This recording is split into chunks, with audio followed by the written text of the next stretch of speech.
Glória a Deus. Amém, irmãos? Aleluia. Deus é sempre bom. Deus é sempre bom. Aleluia. Glória a Deus. Glória a Deus.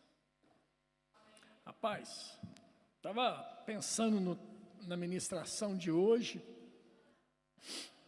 e toda vez que eu ministro sobre isso, não tem como não vir a imagem daquele oficial da GNR. O polícia, aquele que está ali para guardar, fazer a segurança pública de alguma forma. E quando eu penso nisso, eu vejo aquele polícia ali parado num cruzamento, a coordenar o trânsito, alguma coisa assim, não sei nem se é a GNR ou se é a própria PSP que faz isso, eu não sei. Mas é o polícia. Ele está lá e ele coordena o trânsito, na hora que ele levanta a mão assim, faz assim. Ó, os carros tudo obedecem ele. É ou não é? E na hora que ele faz assim, todo mundo arranca com o seu carro, acelera e segue vida. É ou não é assim? Por que faz isso? Por que acontece isso? Por que nós obedecemos aquela pessoa? Porque ela está revestida de uma autoridade. Vamos lá. O mesmo polícia, se ele estiver lá com uma roupa de ir na missa, de ir no culto, e ele faz o mesmo movimento, alguém vai parar para ele? Por quê? Ele não é autoridade? Sim ou não? Então por que as pessoas não param para ele? Espera aí, ele está sem a farda.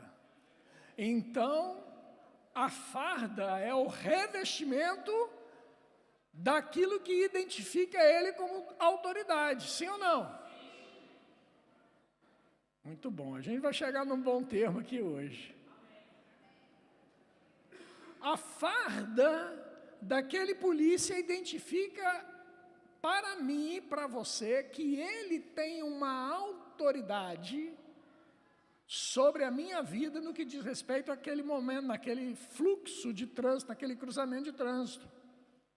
E por isso, ao vermos com o fardamento correto, nós paramos. Sim ou não? Muito bem. Um outro cenário. Eu pego a roupa da GNR, da polícia, e visto essa roupa em mim, e vou lá para o cruzamento. E chego lá e ó... As pessoas vão parar? Sim ou não? Sim. Por que elas vão parar? Eu não sou polícia. Eu estou com a farda que identifica a autoridade. Sim ou não? Olha que interessante. Ainda que eu não seja polícia, se eu tiver fardado como um polícia, as pessoas têm a tendência de me respeitar por causa da farda, que representa a autoridade. Então, nós temos aqui 3 cenários. O cenário de um indivíduo sem o fardamento, que não representa absolutamente nada. É um cidadão comum, e como cidadão comum, se ele der um comando, ninguém vai obedecê-lo, as pessoas vão passar direto.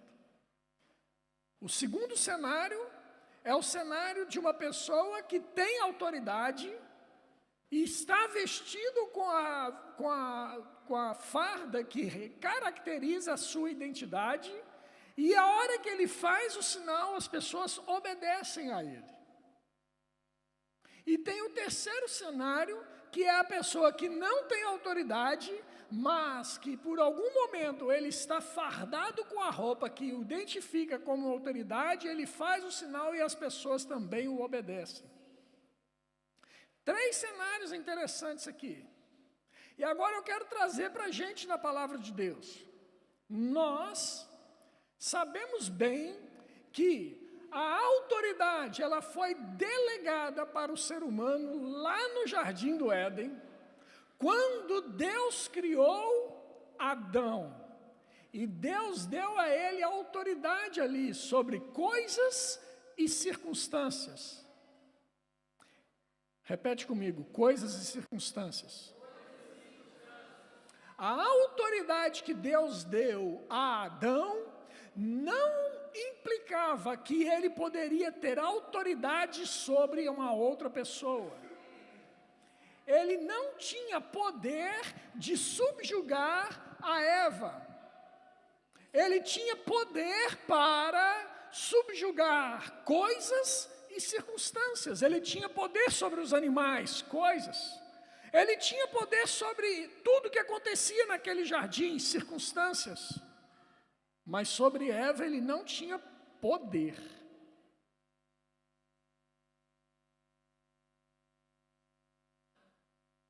Os dois começam a conviver e tem ali os seus momentos ali naquele jardim e acontece o que todos nós sabemos historicamente. O homem peca. E quando o homem peca, ele entrega para o adversário, ele entrega para Satanás aquilo que Deus tinha dado para ele. Ele entrega a sua autoridade. O homem morre espiritualmente. E ao morrer espiritualmente, ele passa a não ter mais autoridade, ele passa a não ter mais domínio sobre coisas e circunstâncias. E ele aí entrega a autoridade para Satanás. Mas o próprio Senhor Deus, ele diz, olha, vai chegar um vindo de mulher que irá pisar em sua cabeça. E vai restabelecer a autoridade. A autoridade restabelecida. É sobre isso que nós vamos falar nesta manhã. Satanás pega e faz de tudo. Para quê? Para que essa palavra não se cumprisse. Mas tudo aquilo que está escrito na Bíblia se cumpriu, se cumpre ou se cumprirá literalmente como ali está escrito. Não há possibilidade alguma de alguma variação. Por quê? Porque quem deu a palavra foi Deus. Amém, irmãos? E quando você estuda a Bíblia, nenhuma profecia cumprida deixou de ser cumprida. Quando você vê ali as profecias dadas, liberadas, todas elas iriam se cumprir integralmente em algum momento e se cumpriram. Poucas ainda restam que não foram cumpridas, e estas mais especificamente se revelam a respeito do evento chamado arrebatamento da igreja, segunda vinda de Cristo e escatologia. Concernente a essas coisas, esses eventos, as palavras proféticas ainda vão acontecer. Mas aquilo que saiu da boca de Deus, a própria palavra diz que é impossível que ela volte para ele vazia, sem que antes ela cumpra o seu propósito. E ela se cumpriu. A palavra dada se cumpriu. Jesus Cristo veio e esmagou a cabeça da serpente. Ele expôs a Satanás publicamente, envergonhando a Satanás publicamente. Aquilo que para muitos pode parecer uma derrota, pode parecer uma vergonha, e eu em alguns momentos já ouvi, eu também já pensei assim, puxa vida, tadinho de Jesus. Oh, Jesus, morreu na cruz. Se eu estivesse lá, eu não deixaria que ele morresse. Está repreendido, Satanás. Pois foi justamente para isso que ele veio. Ele veio justamente para isso, para morrer. E agora eu vou lá e impeço ele. Eu vi um vídeo de uma comédia um dia desse, um vídeo de alguém lá encenando a Via Crucis de Jesus. E Jesus estava carregando aquela cruz pesada e de repente chegou uma pessoa lá que não fazia parte do teatro e se indignou com aquela situação. Rei a glória! E quase que deu um grito como essas crianças ali agora, e pegaram e foram e bateram, e começou a bater nos soldados que estavam chicoteando Jesus, e batia no soldado. Ele estava indignado porque estavam levando aquele homem para ser crucificado. Um teatro, irmãos, atrapalhou a peça teatral todinha. E talvez eu e você, se estivéssemos lá, nós também estaríamos nessa condição, querendo brigar com os soldados, batendo os soldados para impedir que Jesus cumprisse o seu propósito, que era morrer por mim e por você. E graças a Deus, ninguém o impediu. E graças a Deus que ele subiu naquela cruz. E graças a Deus que ele se entregou. E graças a Deus que ele deu a sua vida. Ninguém atirou, mas ele, na hora certa, ele se entregou. Papai, está consumado. Tudo que eu tinha que fazer, eu fiz. Jesus pega e morre. Graças a Deus que ele morreu, irmão. Porque se ele não morresse, não haveria expectativa eterna para mim e para você. Nós iríamos arder no lago de fogo e enxofre para a eternidade. Mas graças a Deus que Jesus veio e fez o que cabia a ele fazer, nos redimir do pecado. Jesus veio, morreu naquela cruz, para perdoar o meu e o seu pecado, para nos religar novamente com Cristo, com Deus. Aleluia! Ele foi ali, queridos. Ele desceu ao mais profundo inferno. Para quê? Para poder resgatar da mão do diabo aquilo que o próprio homem havia entregado na mão do diabo, a autoridade. E agora ele pega toda a autoridade, está nas mãos dele, está nas mãos de Jesus. Ele resgata essa autoridade para o ser humano. Agora, queridos, eu e você podemos adentrar na presença de Deus agora, sem qualquer sentimento de culpa ou condenação, como se o pecado jamais tivesse existido. Por quê? Porque um novo e vivo caminho foi feito através do sangue de Jesus. O véu que estava separando o homem de Deus foi rasgado de cima para baixo, numa posição de que Deus é quem rasgou, Deus é quem preparou o caminho para mim e para você, e eu e você podemos entrar, chegar na presença de Deus e não sermos consumidos.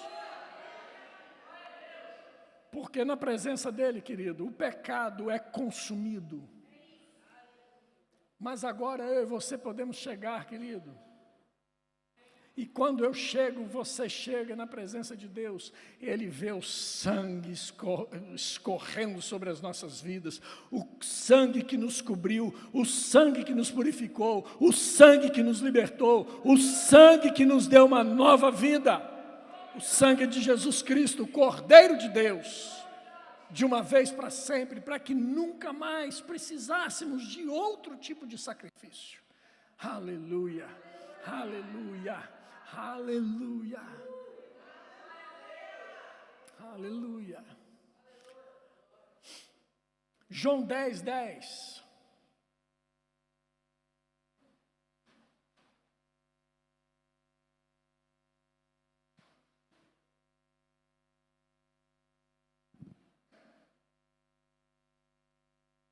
João 10:10.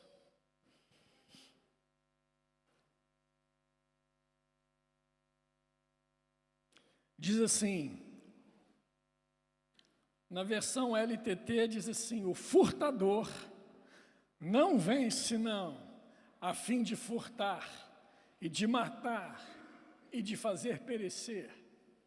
Eu vim a fim de que a vida, elas, as ovelhas, tenham, e o mais abundantemente a tenham. Amém, irmãos? Ele veio, Deus enviou Jesus para dar uma nova vida para mim e para você. O ladrão, Satanás, ele veio para roubar, para matar, para destruir, mas Jesus, querido, ele não se alinha e ele não se alia a Satanás para nada. Ele veio justamente para desfazer essas obras, ele veio para desfazer o roubo, ele veio para desfazer a morte, ele veio para desfazer tudo aquilo que Satanás estava a fazer. E agora eu e você podemos ter uma vida abundante, uma nova vida. Isso que Jesus fez naquela cruz, ele fez em Romanos 10, versículo 9, fala sobre isso, fala sobre que aquilo que nós cremos, nós devemos confessar com a nossa boca. E o que é que nós devemos confessar? A respeito da salvação. E essa palavra salvação, é interessante que lá em Mateus capítulo 18, no verso 11, fala, porque o Filho do Homem veio salvar o que estava perdido. Eu e você estávamos perdidos, mas Ele veio nos salvar de uma vez por todas. E essa palavrinha salvar, querido, talvez você, tudo que Satanás quer é fazer que você ache que é só a salvação eterna.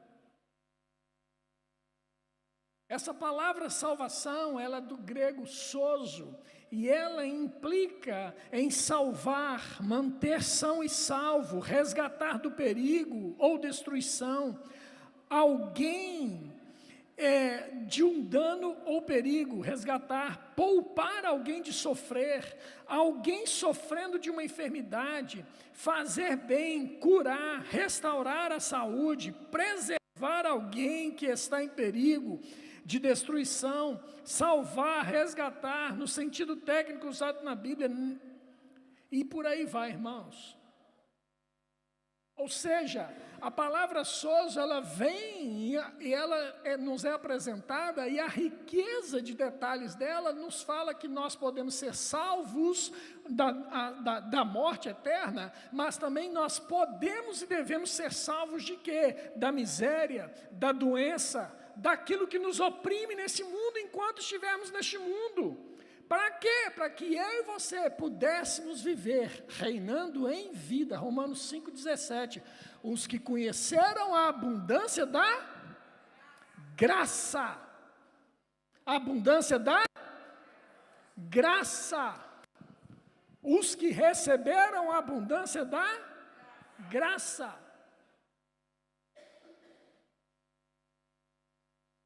Ele nos deu o privilégio, a oportunidade de reinarmos em vida. Aleluia. É esse sozo. Reinar em vida é isso, irmão. Reinar em vida é nós termos e absorvermos a consciência de que nada nem ninguém vai nos tirar do lugar onde Cristo nos implantou. Assentado com Cristo nas regiões celestes. Ele nos colocou ali e ninguém pode nos tirar dali. Agora, querido, eu e você precisamos começar a compreender algumas coisas. Satanás vai fazer de tudo para que você não conheça o sozo dele. E ele vai fazer isso como? Da mesma forma que Deus fez com que fé chegasse no seu coração. Satanás vai fazer a mesma coisa para que dúvida chegue no seu coração. O plano de Satanás é que você tenha dúvidas, e para que você tenha dúvidas, ele vai usar pessoas para soprar mentiras no seu ouvido, para soprar coisas no seu ouvido. Olha, sabe que não é bem assim. Sabe, vou falar para você, esse negócio de igreja, eu estou calejado, eu tenho 200 anos que eu frequento a igreja. Já sei como é que é. Pastorada lá, tudo para roubar. Esses pastores é tudo ladrão. Igreja é uma mina desses pastores se enriquecer. Começa por aí. E aí ele começa a entrar. Um bando de falso. Eu já fui lá, já fui daquela igreja. Um bando de falso.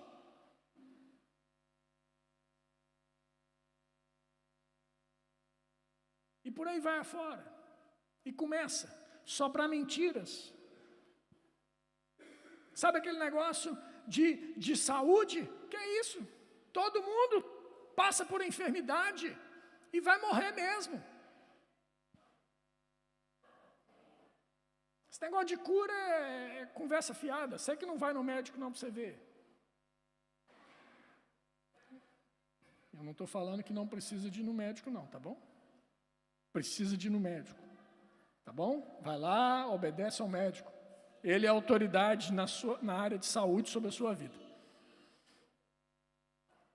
Mas começa um monte de coisas, e a gente vai absorvendo esse monte de coisas, e ao invés de absorver a palavra de Deus, que Deus fala ao nosso coração, a gente vai recebendo a palavra, vai recebendo palavra, vai recebendo palavra, e vai descartando a palavra, descartando a palavra, descartando a palavra, para poder ficar com aquilo que é a mentira dos outros. E às vezes, irmãos, a mentira dos outros vem até travestida de uma pseudo-verdade. Para que você não se assuste. Doura a pílula. Dá uma embelezada na pílula. Para quê? Para que você possa ser arrebatado das mãos do Senhor e começar a se desviar dos caminhos do Senhor. Tudo que Satanás quer é que eu e você emprestemos os nossos ouvidos para ele. Que isso, pastor? Não empresta meu ouvido a Satanás, não. Empresta, irmão. Eu e você emprestamos todos os dias os nossos ouvidos a Satanás. Que é isso, pastor? O senhor está ficando doido? Estamos. Eu respondo pela minha vida, você responde pela sua, né, Theo? Eu respondo pela minha vida, ele responde pela dele. O Mateus pela dele. A minha esposa responde pela dela. Mas com certeza, irmãos, ao longo do dia, de 24 horas, várias vezes ao longo do dia nós recebemos informações que não estão alinhadas com a palavra de Deus. Agora, tem um detalhe. O receber a informação que não está alinhada com a palavra de Deus, querido, é uma condição de todo ser humano. Nós vamos receber. Agora, se eu vou fazer que essa palavra desça para o meu espírito ou não, aí é uma escolha pessoal de cada um de nós. É você que vai absorver aquilo ou não. A Ana Luísa, na quarta-feira, ela deu uma aula aqui espetacular, envolvendo coisas como essa. E eu te aconselho a pegar a mensagem de quarta-feira e ver essa mensagem. Foi muito boa. E nós precisamos, querido, como ela mesma disse, ou essa mensagem é uma injeção para te curar, ou é uma vacina para prevenir você.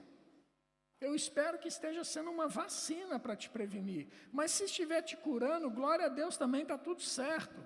Amém, irmãos? Aleluia!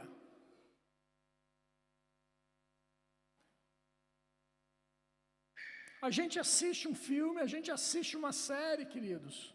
E normalmente a gente, invariavelmente hoje em dia, nós vemos cenas em algumas séries e alguns filmes, a maioria deles, a gente vê séries que eu costumo dizer que está lá na cota do globalismo mundial. A gente encontra situações naquelas séries que querem empurrar goela abaixo para a gente começar a aceitar aquilo como sendo algo normal, quando isso não é normal, pode ser comum, mas não é normal. Porque a palavra de Deus diz que não é normal, porque a palavra de Deus condena, e a gente vai começando a aceitar aquilo. Ou não aceitar. Nós podemos desligar a série e não aceitar, nós podemos pular para frente e não aceitar, nós podemos simplesmente fazer outra coisa, queridos. Vocês estão comigo? Satanás mais quer que você se perca no caminho, para que você não viva uma vida de autoridade. 1 Coríntios capítulo 15, verso 22, por favor.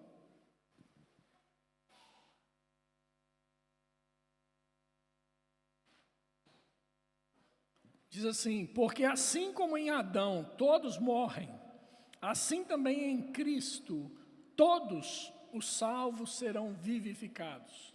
Amém, irmão? Todos morreram, todos nós estávamos perdidos, mas todos nós em Cristo Jesus somos vivificados. Passamos de uma condição de morte para uma condição de vida, graças a Deus por isso. Então, um homem perdeu a autoridade, Adão. Um homem entregou a autoridade, Adão. E era necessário que um outro homem pudesse resgatar essa autoridade, e ela foi resgatada. E Hebreus capítulo 9, 22 diz assim: e quase todas as coisas com sangue são purificadas, segundo a lei.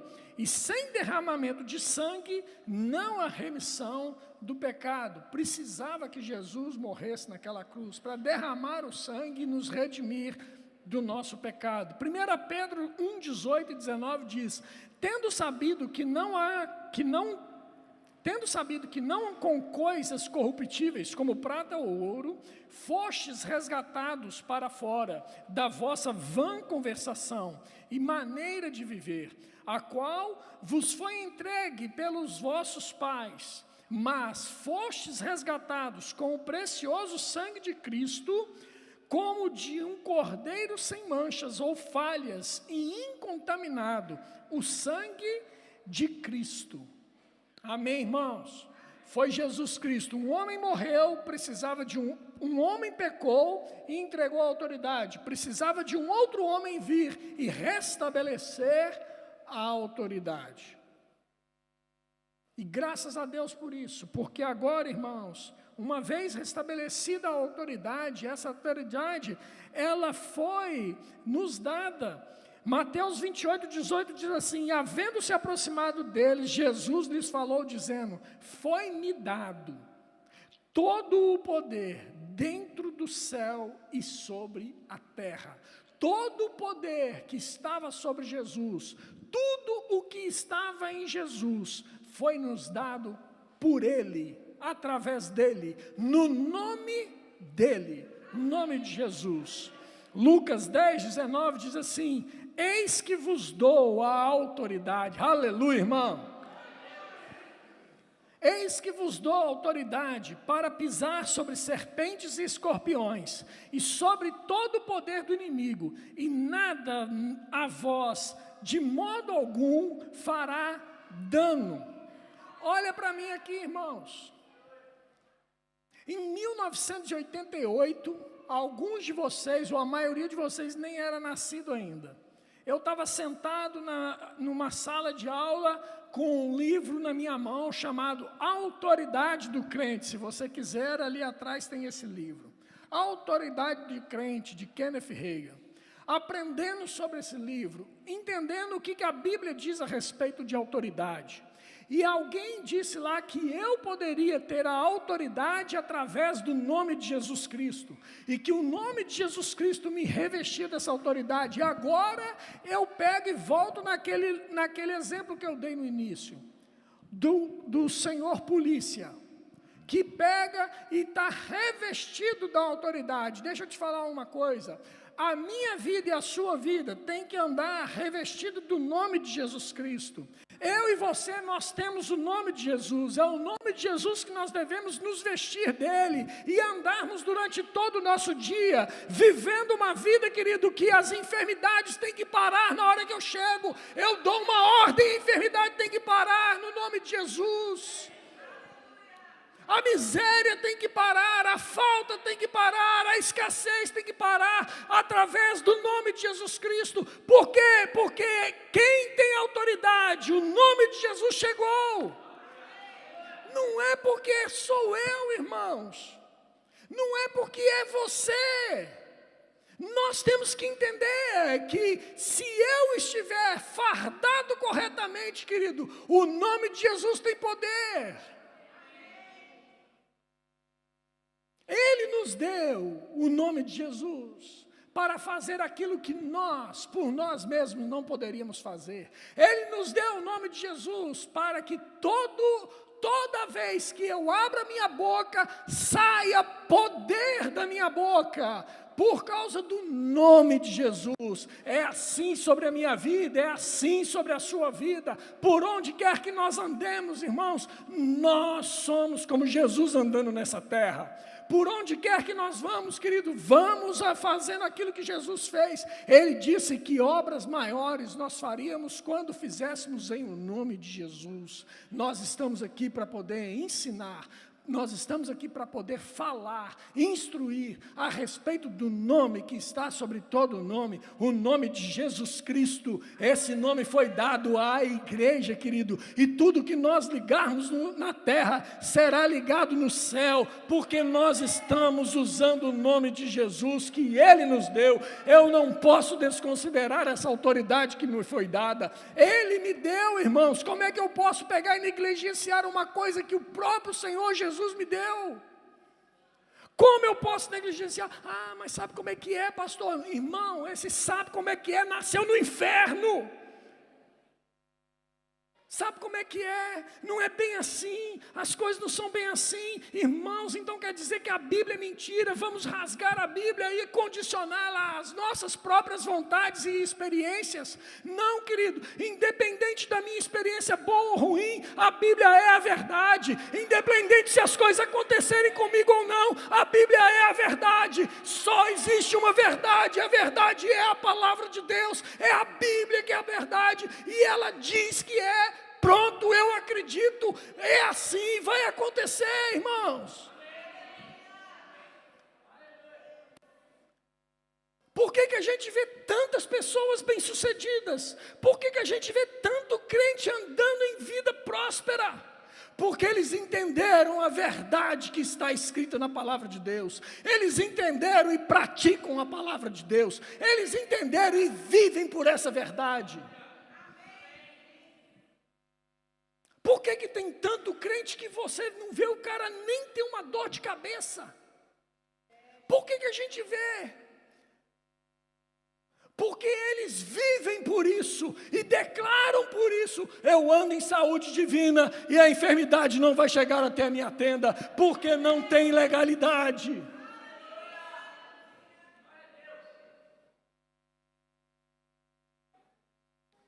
A enfermidade, que ela pode ser consequência de pecado? Pode.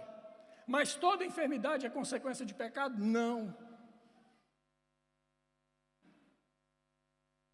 A enfermidade pode ser consequência de pecado, a enfermidade pode ser uma legalidade que eu dei.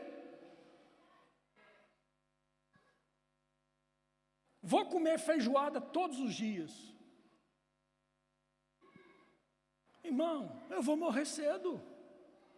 Eu vou beber Coca-Cola todo dia. Irmão, eu vou morrer cedo. Se eu não cuido do meu corpo, irmãos, eu vou dar legalidade para enfermidades no meu corpo físico.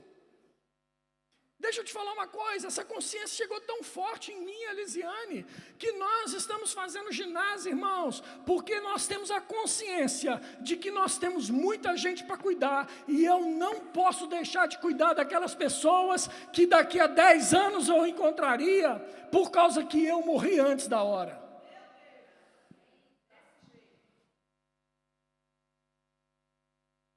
Nós começamos a cuidar do nosso corpo físico por causa disso, irmãos. Não é porque eu quero ser o mais fortão da igreja, não, irmãos. É porque eu tenho uma preocupação com o chamado que Deus me deu. Eu sei que tem pessoas que eu vou encontrar daqui a 10 anos, 20 anos, se Jesus não voltar. E eu preciso estar bem fisicamente para poder pregar o evangelho para essas pessoas. E você tem que ter essa consciência também, irmão.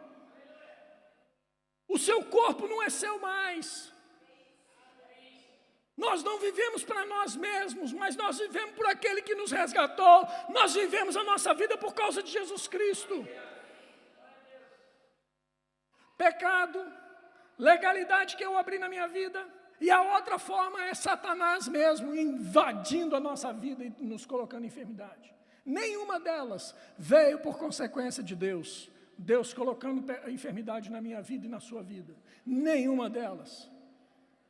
Porque a palavra de Deus nos ensina, a Bíblia nos ensina, que se nós queremos conhecer a Deus e o seu caráter, nós temos que olhar para Jesus Cristo. E ao olharmos para Jesus Cristo, a gente vê que Ele veio para desfazer as obras de Satanás. Ele é a exata expressão de Deus Pai. Então, se Jesus Cristo não colocava enfermidade em alguém, não vai esperar que Deus coloque, não, irmão, porque Deus não coloca. Então, se a enfermidade veio pelo pecado, e eu estou enfermo, e não estou em pecado, a enfermidade está ilegal no meu corpo. Se a enfermidade está no meu corpo, e eu não dei a legalidade, bebendo uma Coca-Cola, por que meus rins pararam de funcionar? Por que os meus rins estão com problema? Está ilegal no meu corpo. Eu não dei legalidade, eu não estou em pecado, mas eu adoeci. Satanás colocou a enfermidade na minha vida, então Satanás vai ter que tirar ela em nome de Jesus e sair tudo que está de ruim na minha vida. Eu preciso viver assim, você tem que viver assim, queridos. Eu estou com uma dor de cabeça. Irmão, repreende essa dor de cabeça em nome de Jesus, querido. Mas se a minha fé, querido, se a minha fé não é capaz de mover a minha boca, como é que eu vou fazer, acreditar e esperar que a minha fé seja capaz de mover uma montanha? Sendo que nem a minha boca eu consigo me mover, eu não consigo abrir a minha boca e declarar com a minha boca aquilo que a palavra de Deus me ensinou. Que autoridade é essa que eu tenho? 1988 eu estava lá aprendendo sobre a autoridade do crente. Já contei essa história aqui, vou contar de novo. Você sabe que o sonho de todo homem é ter cabelo branco, né? Sabe não? É melhor ter o cabelo branco do que não tê-los. E eu, 19, 20 anos de idade, recebo essa palavra e aprendo sobre a autoridade do crente. E eu pensei comigo assim, meu pai é careca, meu pai é calvo, meus irmãos são calvos, todo mundo lá em casa, da parte do meu pai, é tudo calvo. Eu não vou ficar calvo. Em nome de Jesus, eu tomo autoridade sobre a minha vida. E toda genética que dizia que eu ia ficar calvo, eu repreendo em nome de Jesus. Todos os dias da minha vida eu vou ter cabelo. Pronto. Cheguei lá em casa e contei para meus irmãos. E eles riram de mim. Você vai ver quando você tiver 30 anos. Chegou aos 30. Eles continuaram rindo. Você vai ver quando você tiver 40. Você vai ver quando você tiver 50. Irmãos, e eu estou vendo até hoje os cabelos no lugar.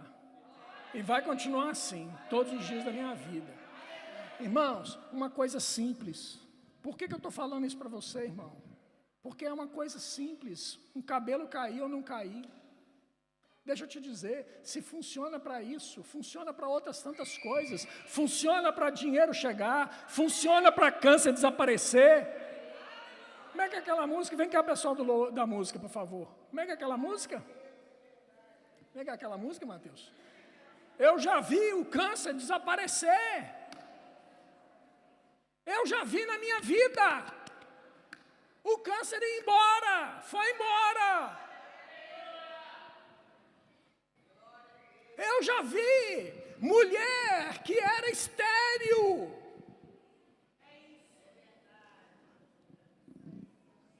Engravidar. Eu já vi homem estéril.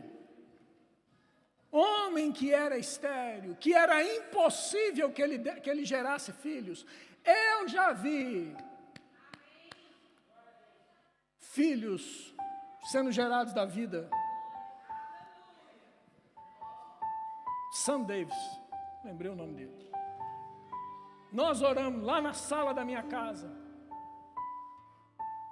Eles chorando porque não podiam engravidar, porque o Sam Davis era estéril. Ah, você vai sair daqui e vai embalar um menino. Em nome de Jesus Cristo. Em nome de Jesus Cristo.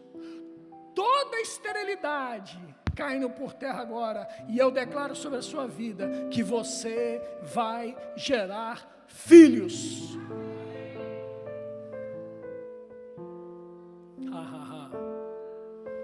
Um ano depois a gente estava lá, vendo a filhotinha deles. Irmãos, tem preço isso não. Tem preço isso não. Agora deixa eu te dizer uma coisa. Não é uma pessoa que tem que viver isso. Somos todos nós que precisamos viver isso. Onde eu chego, a autoridade chegou. Onde eu passo, a autoridade passou. Por onde eu vou, a autoridade, você é autoridade. Eu e você somos autoridade no nome de Jesus Cristo. O poder está no nome de Jesus. As coisas acontecem quando eu dou crédito à palavra de Deus e acredito nela. As coisas acontecem quando eu não me movo por circunstâncias, quando eu não me movo por palavras que são me ditas, mas eu me movo pelo Espírito Santo que habita em mim, e Ele me diz, e a sua palavra me declarou que eu tenho autoridade em nome de Jesus. As coisas acontecem.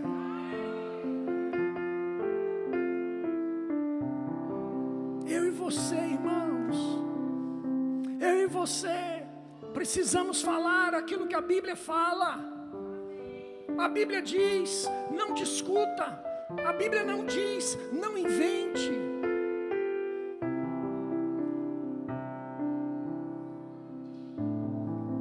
Pega essa autoridade, irmãos, que Deus te deu, que Ele te comissionou. Pega essa autoridade e seja ousado, corra com ela, como aqueles de 4 em 4 anos tem os Jogos Olímpicos, as pessoas pegam e carregam a tocha e vai passando uma para as outras. Ei, pegue a tocha da autoridade e passa para outro, para que outro possa passar para outro, para que outro possa passar para outro, até que todos nós estejamos vivendo uma vida tão consciente da autoridade que temos, querido. Tão consciente da autoridade que temos, de que as coisas vão acontecer naturalmente na nossa vida. Naturalmente. Não adianta me falar que Deus não faz quando eu sou um milagre vivo andando pela essa terra. Não adianta você falar e querer conversar comigo sobre, será que Deus cura? Não fala isso comigo não. Porque eu sei que Ele cura. Eu sou exemplo disso. A minha vida é exemplo disso. A sentença de morte foi dada sobre a minha vida, mas uma palavra chegou e falou assim: você não vai morrer, você vai viver para contar os feitos do Senhor sobre essa terra. Aleluia. E essa mesma palavra é para mim, essa mesma palavra é para você. Você vai viver. viver para dar testemunho das coisas de Deus, viver para contar as coisas de Deus. Ei, querido, deixa eu te dizer uma coisa: volte a vibrar com a palavra de Deus, volte a vibrar com aquilo que Deus vibra, volte a se apaixonar mais uma vez. Apaixone-se por Deus, apaixone-se pela palavra dele, apaixone-se por aquilo que ele é apaixonado, apaixone-se por vidas, apaixone-se por ver pessoas libertas, apaixone-se por ver pessoas livres da escravidão do pecado, pessoas livres da enfermidade. Apaixone-se novamente, querido, vibre com as coisas de Deus. Vamos ficar em pé. Oh, aleluia.